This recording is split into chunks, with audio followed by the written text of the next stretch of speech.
আল্লাহ রাসূল বলে গেছেন এমন একটা সময় আসবে শুধু বাংলাদেশ নয়, বাংলাদেশের অলি গলিতে ইসলামের কালেমার পতাকা উড়বে। বলুন সুবহানাল্লাহ।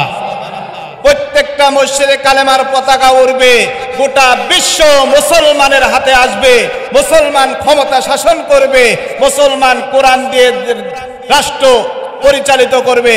এমন কোন ব্যক্তি নাই, কাফের নাই, ইহুদি নাই, বৌদ্ধ নাই, খ্রিস্টান নাই, যারা আমাদের উপর দিয়ে কথা বলতে পারে। কথা ঠিক কিনা? বাংলাদেশের প্রত্যেকটা অলিগলিতে কালেমার পতাকা উড়বে। ভারতে কালেমার পতাকা উড়বে। আমেরিকার ওয়াশিংটনের হোয়াইট হাউসে কালেমার পতাকা উড়বে। দিল্লির লাল কেল্লা আবার কোরআনের শাসনের অধীনে আসবে। শাসন করবার, রদ করবার ক্ষমতা কারো নাই। কথা ঠিক কিনা? আওয়াজ বেরোয় না? আওয়াজ বেরোবে যখন আমাদের উপর এই হামলাটা করবে। তখন বুঝতে পারবেন যে ফিলিস্তিনের কান্না, আহাজারি, কত কষ্ট, কত বেদনাদায়ক। এটা আমরা এখন বুঝতেছি না। এখানে আমরা বলি আর আপনারা বাইরে যা বলবেন যে হুজুর গীবত করতেছে। এগুলো গীবত? কথা বলে না, এগুলো গীবত।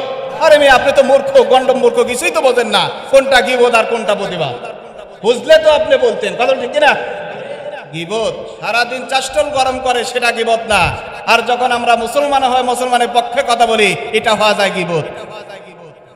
মিছিলে তো জীবনে যান নাই, জনসভায় জীবনে যান নাই, কোরআনের পক্ষে কোনোদিন কথা বলেন নাই। আর আমরা যখন একটু কথা বলি হুজুরেরা মেম্বারে বসে, এটা হয়ে যায় গীবত। মানে আপনি ওই দলের লোক। আপনি কোন দলের লোক?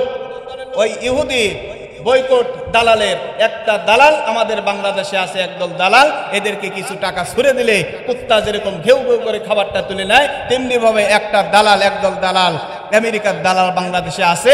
এদেরকে কিছু টাকা দিলেই এরা মুসলমান থেকে চুপ করে বসে থাকে। এরা কোনো দলের পক্ষেই আছে না? নাই। আমি যদি মসজিদের ইমাম, আমি যদি চুপ থাকি, আপনারা তো এমনিতেই চুপ থেকে যাবেন। বোঝেন না আমার কথা? আপনারা এমনিতেই চুপ করে থাকবেন। আমি যদি বলি ভাই আজকে সার্কল মিছিল হবে এই কোরআনের জন্য, চলেন যে যাই, 10, 4, 5টা 10টা হলে লোকও আমরা কিন্তু গোছাইতে পারবো। তাই পারবো না? পারবো। আর আমি যদি ইমাম যদি বলি কারো যাওয়ার দরকার নাই, আপনারা যাবেন? আপনারা কি বলবেন যে হুজুরি যেখানে যাইতেছে না সেখানে আমাদের যাওয়ার আর কোনো দরকার? কারণ আমরা তো এমনিতেই যাইতে চাই না। আমাদের মধ্যে তো এমনি ইমান নাই। বড় বড় বাহিনী, বড় বড় লিডারেরা যখন টাকা খাওয়ার কারণে যখন চুপ করে থেকে যায়, চুপ মেরে যায়, তখন আমাদের মতো পুঁটি মাছ আল্লাহ ফালাবি করার দরকার হয় না। তারা জানে যে কোথায় কি করতে হবে, কিভাবে মুসলমানদেরকে দমন করতে হবে। এগুলো রাজনীতি তারা অনেক আগে থেকেই জানে। ইসরায়েলের লোক কি খুব বেশি নাকি? খুব কিন্তু বেশি না। বড় বড় ইহুদিরা, বড় বড় রাষ্ট্ররা তাদেরকে সহযোগিতা করতেছে, টাকা পয়সা দিয়ে, বোমা দিয়ে, বিমান দিয়ে, এইগুলো দিয়ে সহযোগিতা করার কারণে তারা আমাদের উপর আক্রমণ করতেছে। কারণ ঠিক না? তারা সাহস পাইতো কি? মুসলমান এক আছে? মুসলমান কিন্তু এখন এক হয় নাই, হয়েছে নাকি? জাতীয় পার্টি, নাঙ্গল, আওয়ামী লীগ, বিএমপি আছে না নাই? জামাত, চরমনাই, বরিশাল, সারসিনা আছে না নাই? খাজা বাবা, দেওয়ান বাবা, রাজারবাগি, খাজারবাগি, কত যে পীর মুরিদ আমাদের বাংলাদেশে। অন্যান্য রাষ্ট্রে গুনতে গেলে দেখা যাবে এদের কোনো ভেদাভেদের শেষ।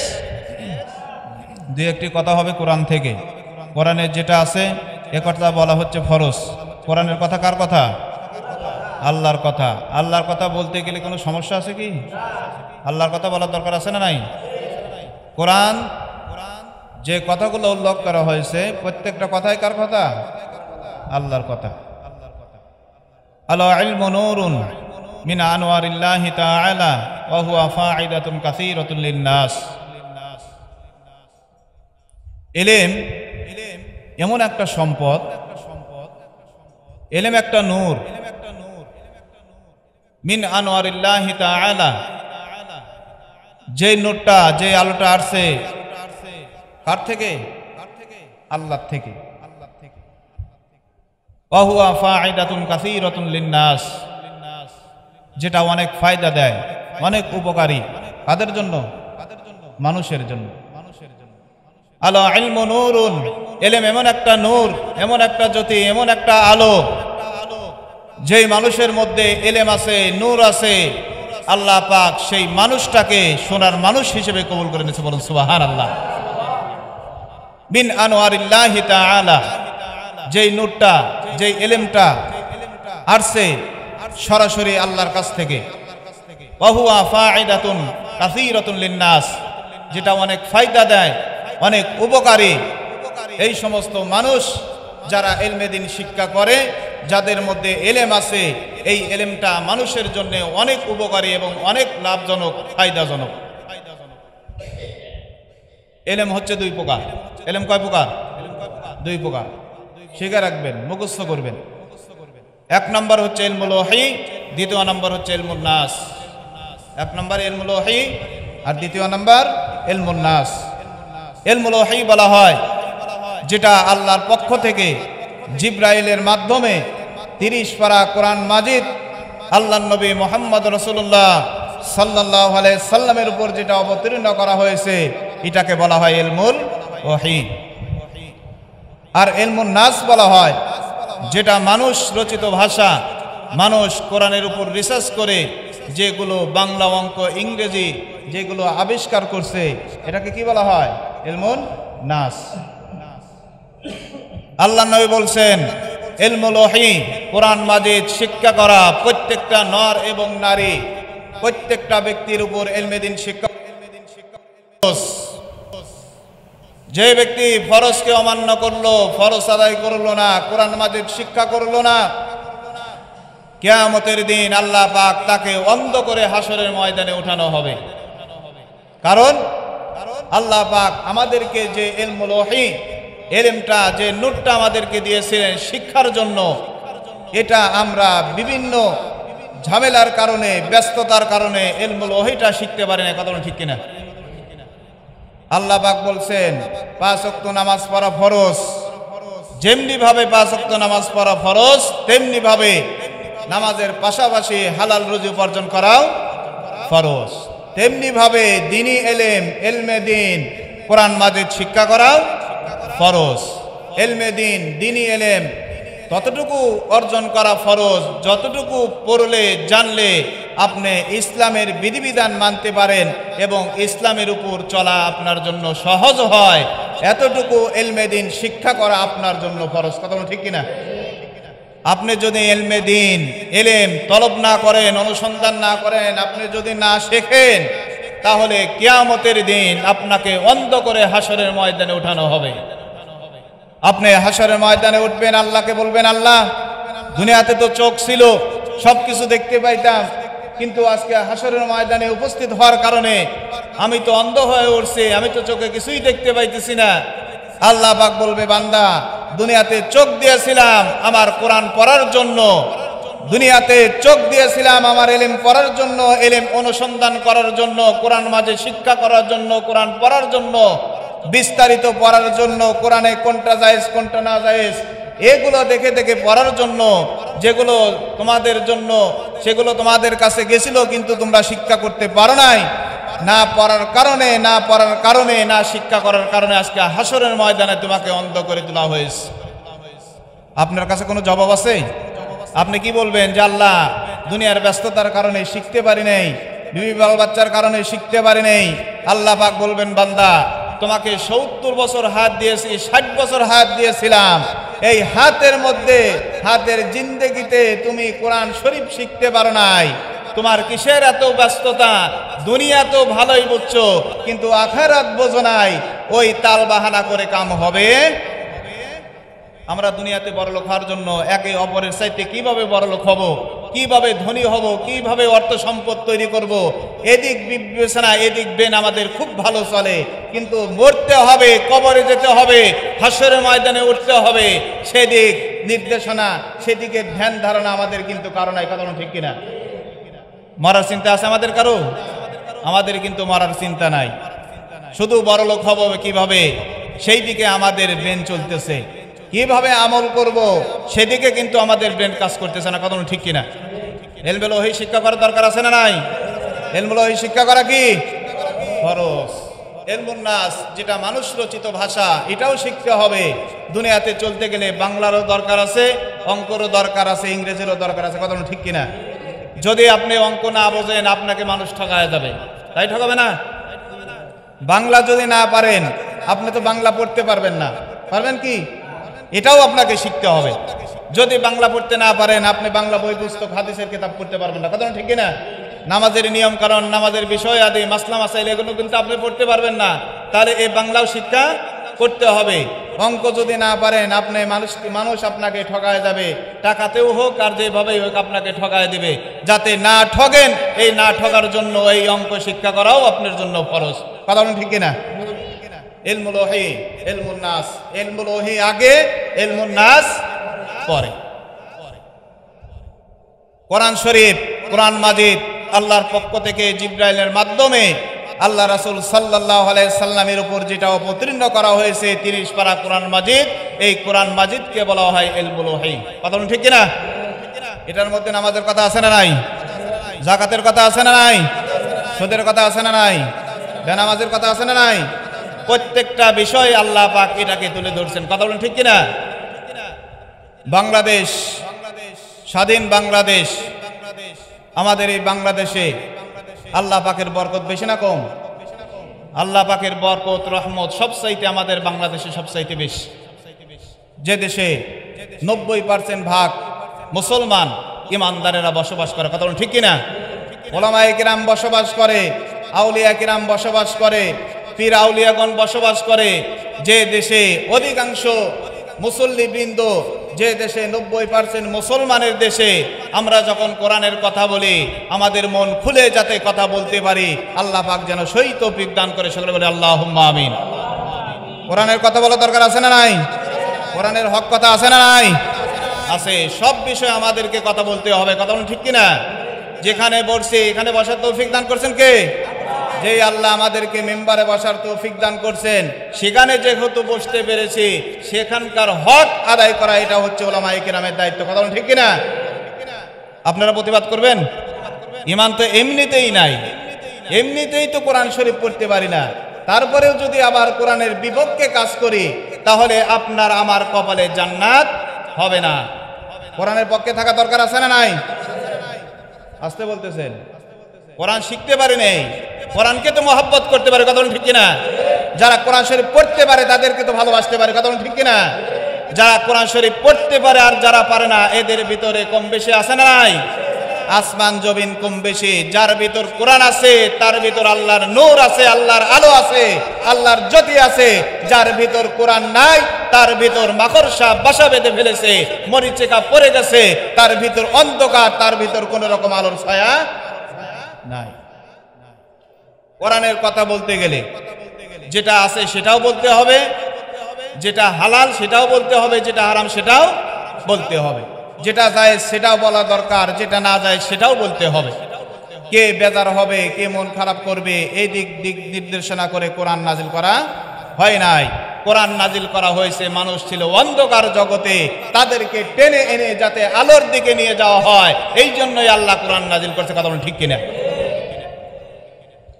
কোরআনের পক্ষে থাকা দরকার আছে না নাই? মুসলমান একই অপর, আর মুসলিম ও আকুল মুসলিম, এক মুসলমান অপর মুসলমানের ভাই। কথা বলেন ঠিক কিনা? এক মুসলমান অপর মুসলমান ভাই ভাই, এক ইমানদার অপর ইমানদার ভাই ভাই, এক মুমিন অপর মুমিন ভাই ভাই। কথা বলেন ঠিক কিনা? আয়নার সামনে যখন দাঁড়াইয়া যাবেন আপনার চেহারা পূর্ণাঙ্গভাবে যেরকম ফুটে ওঠে, আপনি যখন একটা মুমিনের সম্মুখে দাঁড়ায় যাবেন তখন আপনার চেহারাও পূর্ণাঙ্গভাবে ফুটে ওঠে যে আপনি ইমানদার নাকি বেঈমান, তৎক্ষণাৎ আপনার পরিচিতি লাভ করে। কথা বলেন ঠিক কিনা? একটা হুজুরের সম্মুখে যখন দাঁড়ায় যাবেন, হুজুর টুপি মাথাত আছে, মুখে দাঁড়িয়ে আছে, জুব্বা পাগড়ি সবকিছু পরিপাটি করে যখন সে আপনার সম্মুখে দাঁড়ায় গেছেন, আর আপনি যখন একজন মূর্খ লোক যখন হুজুরের সামনে দাঁড়ায় গেছে তখন বুঝতে পারবেন যে হুজুর যে লিবাস ধারণ করছে ওই লিবাসটা আমার মধ্যে নাই। হুজুরের লিবাস এটা হলো জান্নাতি লিবাস। বলুন সুবহানাল্লাহ। হুজুরের লিবাস কিসের লিবাস? জান্নাতি লিবাস। টুপি হলো জান্নাতি লিবাস। কথা বলেন ঠিক কিনা? দাড়ি হলো জান্নাতের একটা সৌন্দর্য। আলহামদুলিল্লাহ, দাড়ি হলো জান্নাতের একটা সৌন্দর্য। গোল লম্বা জামা, জুব্বা হোক আর পাঞ্জাবি হোক, টাকনুর নিচে যেটা চলে গেছে হাঁটুর নিচে, এটাই হচ্ছে সুন্নতি লিবাস। কথা বলেন ঠিক কিনা? এটাই হচ্ছে পরিধান করা আমাদের জন্য সুন্নাত, এটা হচ্ছে জান্নাতি লিবাস। তাহলে এক মুসলমান অপর মুসলমানের যদি ভাই ভাই হয়, আমরা যদি কোরআনের পক্ষে থাকি, কোরআনের কথা যখন বলি এবং এটা যখন শুনি, এটার উপর বলা যেরকম ফরজ, এটার উপর আমল করাও তেমনি ভাবে ফরজ। কথা বলেন ঠিক কিনা? বাংলাদেশের 90% মুসলমানের বাংলাদেশ, এই বাংলাদেশে আমেরিকার কিছু শাসন আমাদের বাংলাদেশেও চলে, আছে না নাই? আমেরিকার এক দল বলা হয়েছে লাল কুত্তার দল বাংলাদেশে হায়নাদের মতো মুমিনদের উপর আক্রমণ করে, আছে না নাই? টুপিওয়ালাদেরকে সবাই ভালোবাসে কি? কেউ বলে জঙ্গিবাদ, কেউ বলে মৌলবিবাদ, আছে না নাই? কেউ বলে যুদ্ধ অপরাধী, আছে না নাই? তাহলে প্রত্যেকটা টুপিওয়ালাই কি জঙ্গি? সবাই তো টুপি ব্যবহার করতে পারবে, পারবে না? সবার অধিকার আছে না? আছে। আপনিও টুপি মাথার দেবেন, আমিও মাথার টুপি মাথার দেব।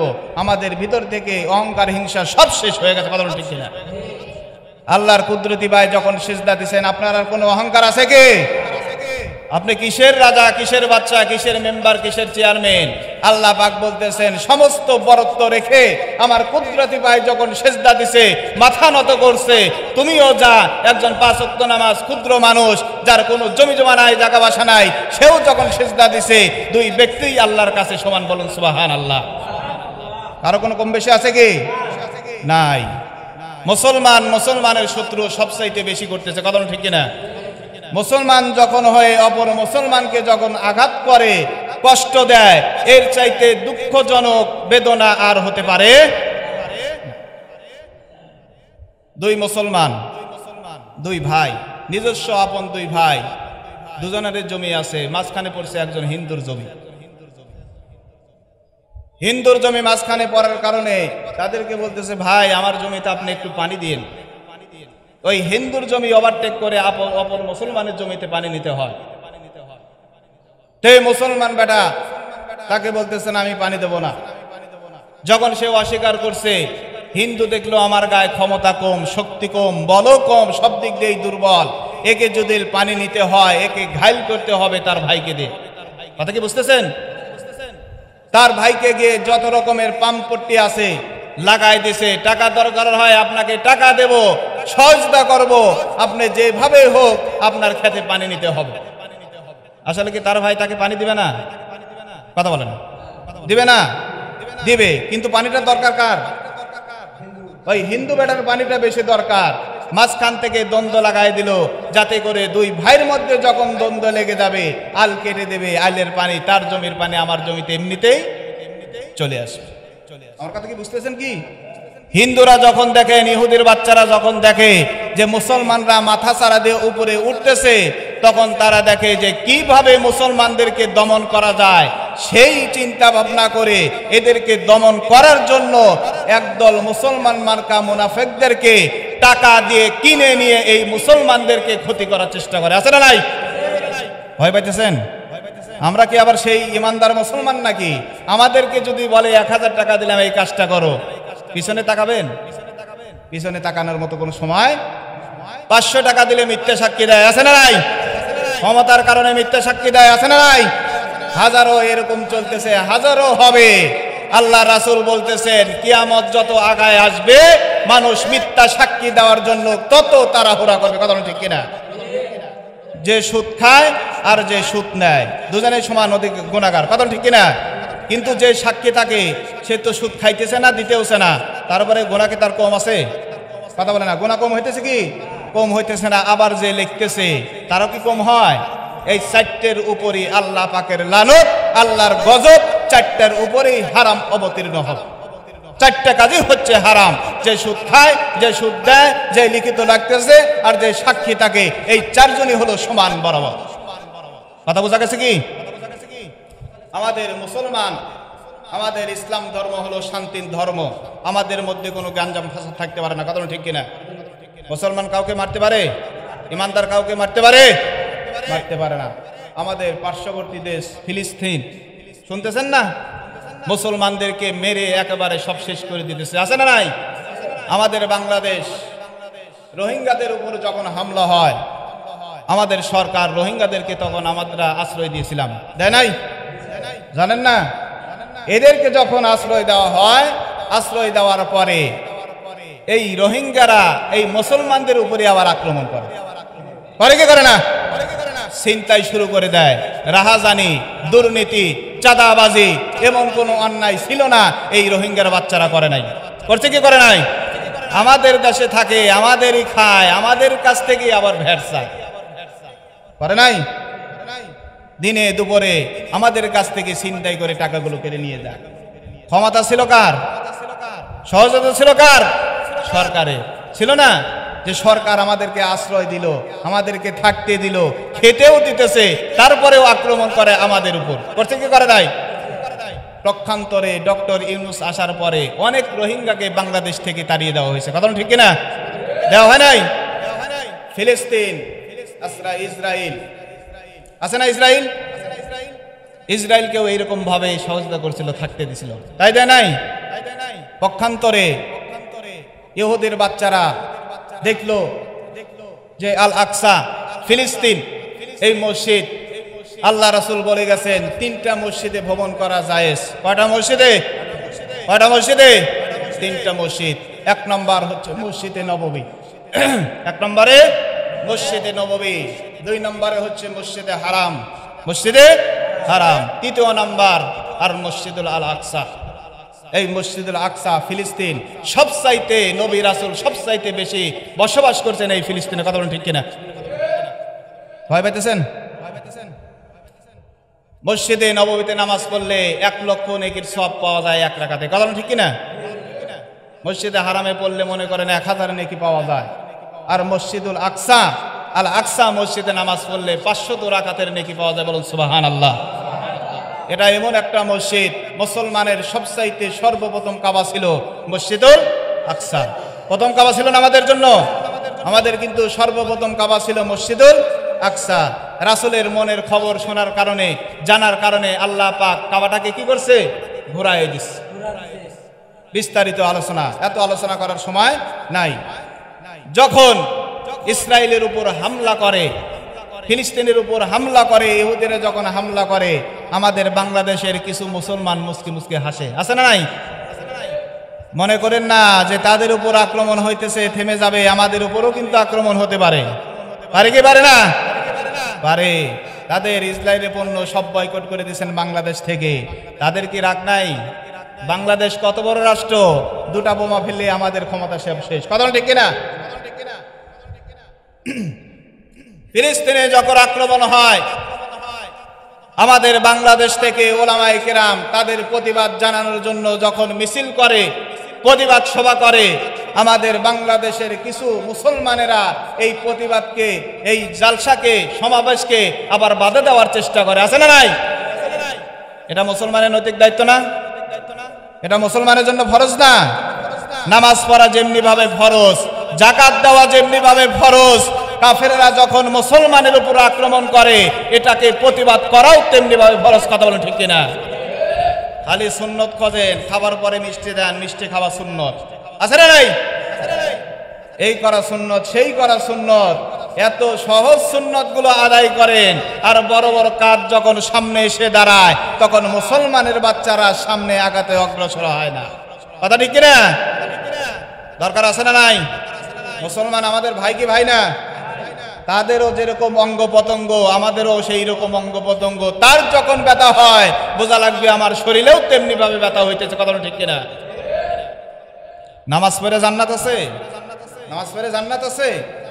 কোরআন শেষ হয়ে যাইতেছে, রাসূলকে নিয়ে যত রকমের কটূক্তি আছে সব করতেছে, তারপরেও আপনাদের হুঁশ ফিরল না, মনের ভিতর আঘাত লাগে না। আপনি কিরকম মুসলমান যে আমরা সর্বদাই খালি ঘরে বসে দেখলাম, জিকির করলাম সুবহানাল্লাহ, আলহামদুলিল্লাহ, এইগুলো দ্বারা তো জান্নাত নাই। জিহাদের যখন ডাক আসবে, জিহাদের জন্য ডাকে সাড়া দিয়ে মাঠে যাওয়া ফরজ। কথা বলেন ঠিক কিনা? খালি নামাজ পড়েন, কি নামাজ পড়েন? নামাজই তো কবুল হয় না, সূরা ফাতিহা দিতে পারেন না, ঠিক না? কারণ আপনার মধ্যে ইলমুল ওহী নাই, আল্লাহর নূর নাই, আপনার আলোটা আমার অন্তরের ভিতর নাই। না থাকার কারণে যখন মুসলমানদেরকে আক্রমণ করে এটা প্রতিবাদ জানানোর মতো আমাদের অন্তরে ভূমিকম্প হয়। কোরআন যদি থাকতো, কোন কোরআনওয়ালাকে কোনো ব্যক্তি কোনো কথা, বাজে কথা বলতে সাহস পেত না। আমাদের জন্যই তারা সাহস পায়। সবচাইতে বেশি খারাপ হলো আমাদের মতো মুসলমান, আমাদের মধ্যে যারা মুনাফিক মার্কা মুসলমান আছে, এরাই সবচাইতে ইসলামের বেশি ক্ষতি করে। কথা ঠিক কিনা? আল্লাহ রাসূল বলে গেছেন, এমন একটা সময় আসবে শুধু বাংলাদেশ নয়, বাংলাদেশের অলি গলিতে ইসলামের কালেমার পতাকা উড়বে, বলুন সুবহানাল্লাহ। প্রত্যেকটা মসজিদে কালেমার পতাকা উড়বে, গোটা বিশ্ব মুসলমানের হাতে আসবে, মুসলমান ক্ষমতা শাসন করবে, মুসলমান কোরআন দিয়ে রাষ্ট্র পরিচালিত করবে। এমন কোনো ব্যক্তি নাই, কাফের নাই, ইহুদি নাই, বৌদ্ধ নাই, খ্রিস্টান নাই, যারা আমাদের উপর দিয়ে কথা বলতে পারে। কথা ঠিক কিনা? বাংলাদেশের প্রত্যেকটা অলিগলিতে কালেমার পতাকা উড়বে, ভারতে কালেমার পতাকা উড়বে, আমেরিকার ওয়াশিংটনের হোয়াইট হাউসে কালেমার পতাকা উড়বে, দিল্লির লাল কেল্লা আবার কোরআনের শাসনের অধীনে আসবে। শাসন করবার, রদ করবার ক্ষমতা কারো নাই। কথা ঠিক কিনা? আওয়াজ বেরোয় না? আওয়াজ বেরোবে যখন আমাদের উপর এই হামলাটা করবে, তখন বুঝতে পারবেন যে ফিলিস্তিনের কান্না, আহাজারি, কত কষ্ট, কত বেদনাদায়ক। এটা আমরা এখন বুঝতেছি না, এখানে আমরা বলি, আর আপনারা বাইরে যা বলবেন যে হুজুর গীবত করতেছে। এগুলো গীবত? কথা বলে না, এগুলো গীবত। আরে মেয়ে, আপনি তো মূর্খ, গন্ডম মূর্খ, কিছুই তো বোঝেন না কোনটা গীবত আর কোনটা প্রতিবাদ। বুঝলে তো আপনি বলতেন। কথা ঠিক কিনা? গীবত সারাদিন চাষ্টল গরম করে, সেটা গীবত না। আর যখন আমরা মুসলমান হয়, মুসলমানের পক্ষে কথা বলি, এটা হওয়া যায় গীবত। মিছিলে তো জীবনে যান নাই, জনসভায় জীবনে যান নাই, কোরআনের পক্ষে কোনোদিন কথা বলেন নাই, আর আমরা যখন একটু কথা বলি হুজুরেরা মেম্বারে বসে, এটা হয়ে যায় গীবত। মানে আপনি ওই দলের লোক। আপনি কোন দলের লোক? ওই ইহুদি বয়কট দালালের একটা দালাল আমাদের বাংলাদেশে আছে, একদল দালাল। এদেরকে কিছু টাকা ছুড়ে দিলে কুত্তা যেরকম ঘেউ ঘেউ করে খাবারটা তুলে নেয়, তেমনি ভাবে একটা দালাল, একদল দালাল, আমেরিকার দালাল বাংলাদেশে আছে। এদেরকে কিছু টাকা দিলেই এরা মুসলমান থেকে চুপ করে বসে থাকে। এরা কোনো দলের পক্ষেই আছে না? নাই। আমি যদি মসজিদের ইমাম, আমি যদি চুপ থাকি, আপনারা তো এমনিতেই চুপ থেকে যাবেন। বোঝেন না আমার কথা? আপনারা এমনিতেই চুপ করে থাকবেন। আমি যদি বলি ভাই আজকে সার্কল মিছিল হবে এই কোরআনের জন্য, চলেন যে যাই, 10, 4, 5টা 10টা হলে লোকও আমরা কিন্তু গোছাইতে পারবো, তাই পারবো না? পারবো। আর আমি যদি ইমাম যদি বলি কারো যাওয়ার দরকার নাই, আপনারা যাবেন? আপনারা কি বলবেন যে হুজুরি যেখানে যাইতেছে না সেখানে আমাদের যাওয়ার আর কোনো দরকার? কারণ আমরা তো এমনিতেই যাইতে চাই না, আমাদের মধ্যে তো এমনি ইমান নাই। বড় বড় বাহিনী, বড় বড় লিডারেরা যখন টাকা খাওয়ার কারণে যখন চুপ করে থেকে যায়, চুপ মেরে যায়, তখন আমাদের মতো পুঁটি মাছ আল্লাহ ফালাবি করার দরকার হয় না। তারা জানে যে কোথায় কি করতে হবে, কিভাবে মুসলমানদেরকে দমন করতে হবে, এগুলো রাজনীতি তারা অনেক আগে থেকেই জানে। ইসরায়েলের লোক কি খুব বেশি নাকি?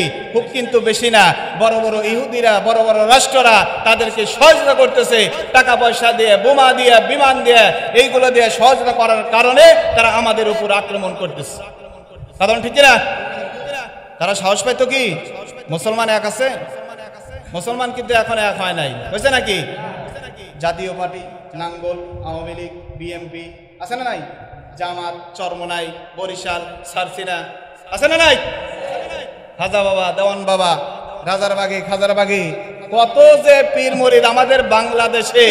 অন্যান্য রাষ্ট্রে গুনতে গেলে দেখা যাবে এদের কোনো ভেদাভেদের শেষ নাই। আছে না নাই? রাগ করতেছেন নাকি আপনারা? বাংলাদেশে আজ পর্যন্ত এক হতে পারে নাই। অন্যান্য মুসলিম রাষ্ট্রের আর কি বলবো, নিজেরাই তো সংশোধন হতে পারে নাই। কথা ঠিক কিনা? আমাদের বাংলাদেশে যদি রাসূলের জন্য যদি কোনো ব্যক্তি অবমাননা করে, এটার জন্য যখন আমরা মিছিলের জন্য ডাক দেই, লোক সবাই যায়? যায় কি?